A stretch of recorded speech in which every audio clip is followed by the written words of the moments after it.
je suis une femme africaine qui vit en Afrique. C'est assez simple et c'est concis.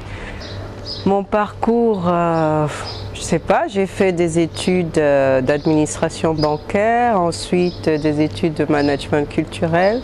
J'étais censée être financière, donc, mais j'ai fait un détour vers les arts, la culture et autour de la littérature, mais finalement je me suis retrouvée dans l'art contemporain parce que, et très spécialement dans l'art conceptuel, parce que c'est là que je trouve qu'il y a une sorte de tension et des idées qui émanent de la société, de la politique, de l'histoire.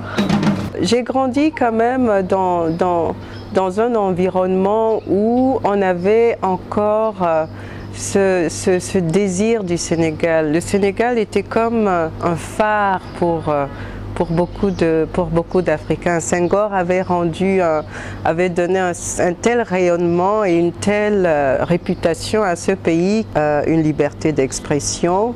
Et je pense que ça, c'est quand même des facteurs assez constructifs et conducifs à une certaine activité culturelle et intellectuelle. Rhône est un espace sans grande prétention.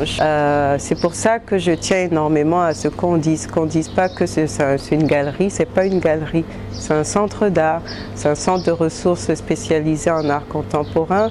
Donc on a un programme éducatif et de réflexion théorique et académique assez important pour nous.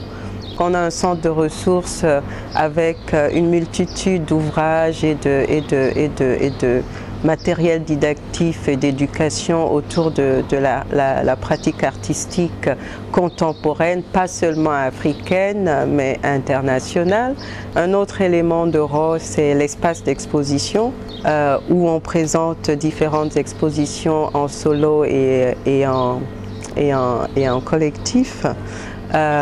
Qui sont toujours des expositions axées autour de thèmes assez importants pour la société. Au-delà de ça, nous menons aussi une activité de résidence d'artistes où on invite, quand je dis résidence d'artistes, c'est pas que limité aux artistes, c'est naturellement un centre de résidence où il y a de la place pour des auteurs qui écrivent sur l'art, pour les architectes, les urbanistes, pour les artistes naturellement, pour les commissaires d'exposition, des gens qui font des recherches, des académiques, des universitaires qui font des recherches autour de l'art ou de la pratique artistique contemporaine. Ça fait partie de nos formats de programmes. On a donc différents formats de programmes. Il y a les expositions, il y a les masterclass, il y a les conférences individuelles à titre de... Comme on les appelle ici conférences, oui, je suis très anglicisée, donc j'ai souvent une confusion de termes dans ma tête. Et le symposium qu'on fait la semaine prochaine est un thème très approprié à la réalité de l'environnement artistique et culturel aujourd'hui en Afrique. C'est un symposium qu'on a nommé État des lieux, sur la création d'institutions d'art en Afrique, dans le sens que, étant donné que le service public reste très faible dans le sens que, faible à titre de proposition d'idées, et à titre de contenu, ils ne sont pas faibles sur le plan infrastructure ou même sur le plan budgétaire, je ne pense pas du tout. Mais il y a une grande faiblesse de contenu de programme et de programmation. Surtout dans les pays qui ont connu une colonisation française, qui ont adopté toute la manière de gestion des arts à la française, donc cette omniprésence et omnipotence de l'État. Au-delà de ça, il y a toujours aussi ce syndrome de multifacette, c'est pas multifacette, de tout faire, c'est-à-dire, on le voit très bien dans le cinéma africain, où le réalisateur est sûrement l'auteur de son film, producteur de son film et distributeur de son film. Donc, il était important pour moi aussi de travailler autour de mon métier. C'est mon métier, le commissariat d'exposition, et d'avoir un lieu où l'art est vraiment respecté dans son ensemble.